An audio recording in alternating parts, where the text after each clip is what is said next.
ಎಲ್ಲರಿಗೂ ನಮಸ್ಕಾರ.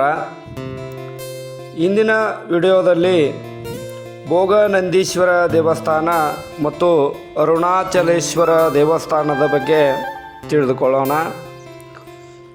ಈ ದೇವಸ್ಥಾನವು ಕರ್ನಾಟಕ ರಾಜ್ಯದ ಚಿಕ್ಕಬಳ್ಳಾಪುರ ಜಿಲ್ಲೆಯ ನಂದಿ ಎಂಬ ಗ್ರಾಮದಲ್ಲಿ ಈ ಎರಡೂ ಅವಳಿ ಹಿಂದೂ ದೇವಾಲಯಗಳು ಕಂಡುಬರುತ್ತವೆ.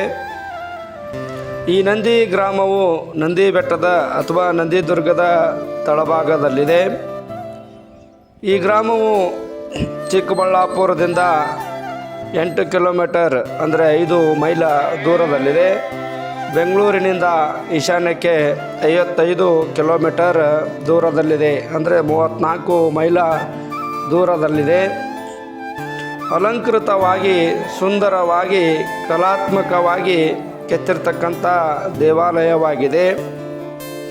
ವಿಡಿಯೋದಲ್ಲಿ ತಾವು ಅದನ್ನು ಸೂಕ್ಷ್ಮವಾಗಿ ಗಮನಿಸಬಹುದಾಗಿದೆ.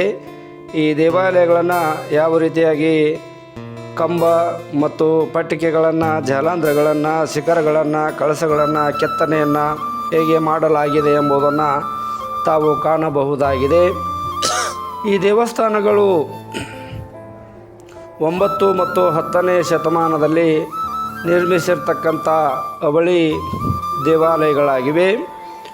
ಈ ದೇವಾಲಯವು ಕರ್ನಾಟಕದ ನೊಳಂಬವಾಡಿ ಶೈಲಿಯ ದ್ರಾವಿಡ ವಾಸ್ತುಶಿಲ್ಪದಲ್ಲಿ ಉಳಿದಿರುವ ಅತ್ಯಂತ ಹಳೆಯ ದೇವಾಲಯವಾಗಿದೆ. ಚೋಳರ ಕಾಲದಲ್ಲಿ ಈ ದೇವಾಲಯಗಳ ಸಂಕೀರ್ಣವನ್ನು ಪುನಃಸ್ಥಾಪನೆ ಮತ್ತು ಸೇರ್ಪಡೆಗೆ ಒಳಗಾಯಿತು. ಈ ದೇವಾಲಯ ಸಂಕೀರ್ಣವು ನೀವು ನೋಡುವ ಹಾಗೆ 2 ದೊಡ್ಡ ದೇವಾಲಯಗಳನ್ನು ಹೊಂದಿದೆ.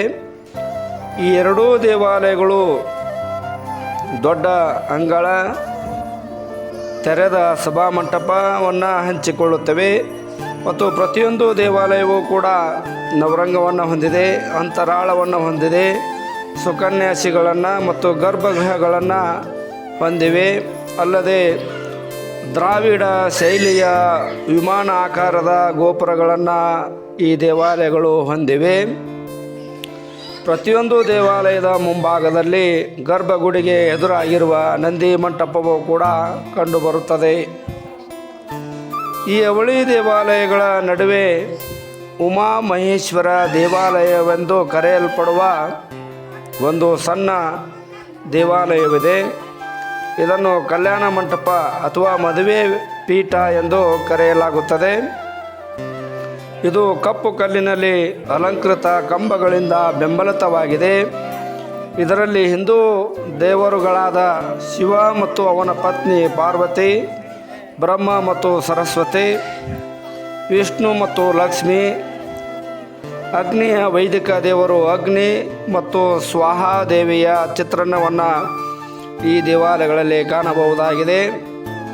ಮುಂಭಾಗದಲ್ಲಿ ಅಲಂಕಾರಿಕ ಬಳ್ಳಿಗಳು ಮತ್ತು ಪಕ್ಷಿಗಳೊಂದಿಗೆ ಸೂಕ್ಷ್ಮವಾಗಿ ಕೆತ್ತಿದ ಕಪ್ಪು ಕಲ್ಲಿನ ಮಂಟಪಗಳನ್ನು ನಾವು ಕಾಣಬಹುದಾಗಿದೆ.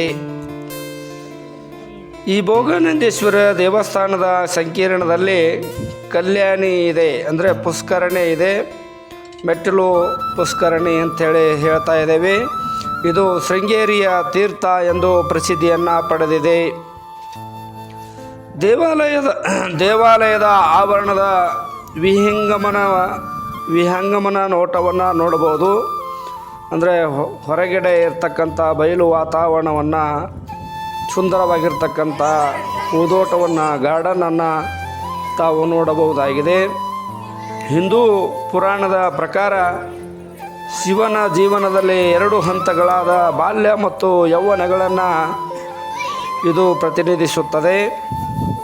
ಉಮಾಮಹೇಶ್ವರ ದೇಗುಲವು ಪಾರ್ವತಿ ದೇವಿಯೊಂದಿಗೆ ಶಿವನ ವಿವಾಹದ 3ನೇ ಹಂತವನ್ನು ವಿವರಿಸುತ್ತವೆ. ಆದ್ದರಿಂದ ಈ ದೇಗುಲಕ್ಕೆ ನವವಿವಾಹಿತರು ಆಶೀರ್ವಾದವನ್ನು ಪಡೆಯಲು ಬರುತ್ತಾರೆ. ಈ ದೇವಾಲಯವು ಭಾರತೀಯ ಪುರಾತತ್ವ ಇಲಾಖೆಯಿಂದ ರಾಷ್ಟ್ರೀಯ ಪ್ರಾಮುಖ್ಯತೆಯ ಸ್ಮಾರಕವಾಗಿ ಸಂರಕ್ಷಿಸಲ್ಪಟ್ಟಿದೆ.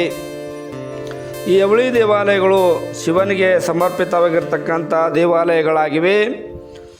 ಗಂಗರು, ಚೋಳರು, ಹೊಯ್ಸಳರು ಮತ್ತು ವಿಜಯನಗರದ ರಾಜವಂಶಗಳಿಂದ ಈ ದೇವಾಲಯಗಳು ರಕ್ಷಿಸಲ್ಪಟ್ಟಿವೆ. ಮೂಲ ದೇವಾಲಯವನ್ನು 9ನೇ ಶತಮಾನದಲ್ಲಿ ಬನ ರಾಜವಂಶವು ನಿರ್ಮಿಸಿತು ಎಂದು ನಂಬಲಾಗಿದೆ. ನಂತರ ಚೋಳರು 11ನೇ ಶತಮಾನದಲ್ಲಿ ಈ ದೇವಾಲಯಗಳಿಗೆ ಮೇಲ್ಛಾವಣಿಯನ್ನು ಸೇರಿಸಿದರು. ಹೊಯ್ಸಳರು ಮದುವೆ ಮಂಟಪವನ್ನು ಸೇರಿಸಿದರು ಮತ್ತು ವಿಜಯನಗರದ ಅರಸರು ಹೊರಗೋಡೆಗಳು ಮತ್ತು ಇತರ ರಚನೆಗಳನ್ನು ವಿಸ್ತರಿಸಿದರು. ಹೀಗೆ ಈ ದೇವಾಲಯಗಳು ಸುಂದರವಾಗಿ ಕಲಾತ್ಮಕವಾಗಿ ಕೆತ್ತನೆಯನ್ನು ಒಳಗೊಂಡಿವೆ. ಪ್ರಾಚೀನ ಕಾಲದಲ್ಲಿರ್ತಕ್ಕಂಥ ಈ ದೇವಾಲಯಗಳು ತಮ್ಮದೇ ಆಗಿರ್ತಕ್ಕಂಥ ಪ್ರಾಮುಖ್ಯತೆಗಳನ್ನು ಪಡೆದುಕೊಂಡಿವೆ. ದಯವಿಟ್ಟು ಎಲ್ಲರೂ ಈ ಒಂದು ಐತಿಹಾಸಿಕ ದೇವಾಲಯಗಳನ್ನು ಸಂಪೂರ್ಣವಾಗಿ ನೋಡಿರಿ, ಸಬ್ಸ್ಕ್ರೈಬ್ ಮಾಡಿರಿ, ಹಾಗೆ ಕಮೆಂಟ್ಸ್ ಮಾಡಿರಿ ಎಂದು ಹೇಳುತ್ತಾ ಎಲ್ಲರಿಗೂ ತುಂಬು ಹೃದಯದ ಧನ್ಯವಾದಗಳು.